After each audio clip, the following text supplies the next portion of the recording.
Senator Aquino, South Africa, after apartheid, formed a Truth Commission. De Klerk and Mandela wound up with the Nobel Prize.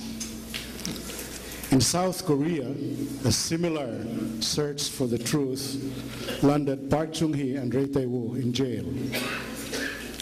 Given the sustained unpopularity and perceived excesses of the present leadership, will there be priority given by your administration, if you win, to ferret out the truth about the GMA years? We talk about Garciliano, we talk about Bidol, Peter Wallace is his Wallace 11, ZTE, and the like that transactions. What is your administration going to do in this regard? The job of the chief executive is to enforce all of the laws. No? Recovery of ill-gotten wealth, if it exists, no? It's not a prescribed activity, meaning there are no time limits to it. But it has to be a priority. I've already made a public statement that I want closure on all of these issues if elected president. No? That means that one of the 4 platforms, the top 4 in the agenda, is judicial reform. There has to be certainty of conviction and punishment if you do commit crimes in this country. A sad fact is that all of the cases that are filed by our prosecutors, only about 18% wind up in convictions. As you know, our system says that the prosecutor, before he introduces a case, should be convinced of the validity of the case, the preponderance of evidence at present. But after having undergone that process, it only results in 18%, and those are official statistics. 33% are dismissed. We lose all of these cases. Therefore, adherence to the rule of law seems to be honored more in the breach. Now, so in direct answer to your question, no. There have never been answers to all of the issues that you have mentioned, be it Hello Garci, be it ZTE. For instance, in ZTE, there was a board meeting by the NEDA. The board, there was clear-cut instructions on no sovereign guarantees on a BOT basis. This was reversed. No? Those were orders by the head of NEDA and also by who happens concurrently to be the President of the Republic, who can supersede the orders of the President of this Republic. That has to be settled. What are the loopholes that were exploited so that the NBN ZTE deal almost became the nightmare no? That fortunately the people rose up to oppose? Again, let me reiterate, it will be one of the priorities that will happen within the first 6 months. I guess within the first month, we will already be tackling all of those issues under the Department of Justice and to ferret out and move the investigation. If so warranted, to file the necessary charges.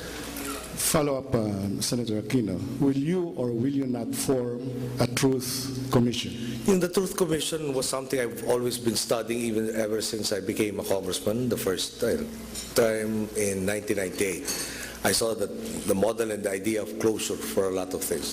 One question that I wasn't able to answer then was, as you know, in South Africa, a necessary component of availing of the privileges was to reveal everything you knew about crimes that you were committed during the apartheid regime by both sides, which included very vivid descriptions of arrest, tortures, employed, murder. I was asking myself, in the Philippine context, if a father were to revisit the crime committed on a child who was tortured by government forces during the martial law years, this was in application of martial law, would that not in turn foster more a new cycle of violence? I have never been really able to answer that question. But in terms of reviewing this past decade and the lost opportunities and what are the systemic loopholes that were exploited that got us to this point, yes. But in terms of filing charges against those who are guilty of committing crimes, that I think will be left to the Department of Justice in a very capable hands of a very active and proactive Secretary of Justice, who I will not name at this point in time, lest he be persecuted further. Thank you. Peter? Yeah.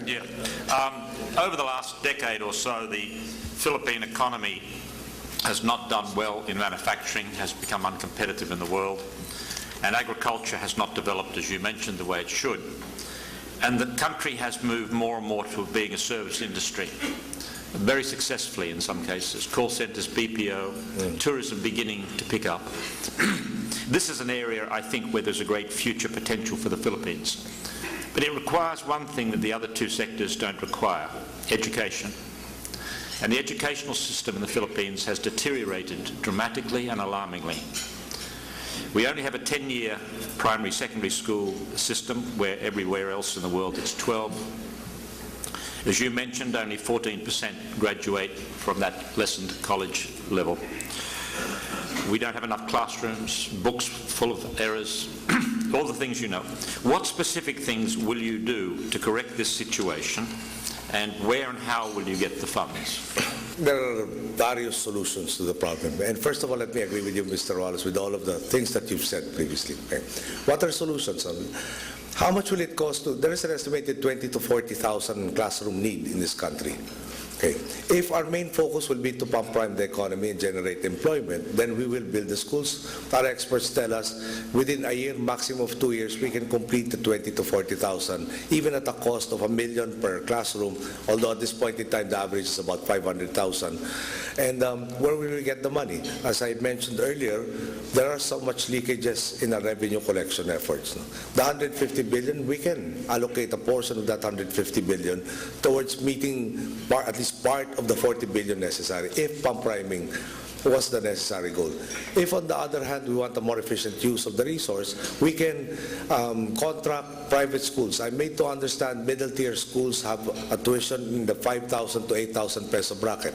What does that mean? For a class size of 50, that translates into 400,000 pesos cost per classroom of 50. When we build classrooms, the shell, the basic shell lacking the chairs, the blackboard, the electricity, the books, the teachers, etc. Just the basic shell is already on average nationwide 500,000 pesos. So if we are to send these children, there's an existing program using a voucher system called GASPI. If we send these children to private schools, but on a direct contracting basis, so that there are no abuses of the system, we can save rather about 100,000 pesos per classroom. That translates into, or we can utilize that resource into supplemental feeding programs, into a better book development program, into scholarships for college, into scholarships for teacher, more benefits, and so on and so forth. So the plan is transform it from 10 to 12. There is a bridge program. It's already in the books. That's why my theme is always, there are no secrets. The plans, the good plans are already there. It's really just a question of implementing the same.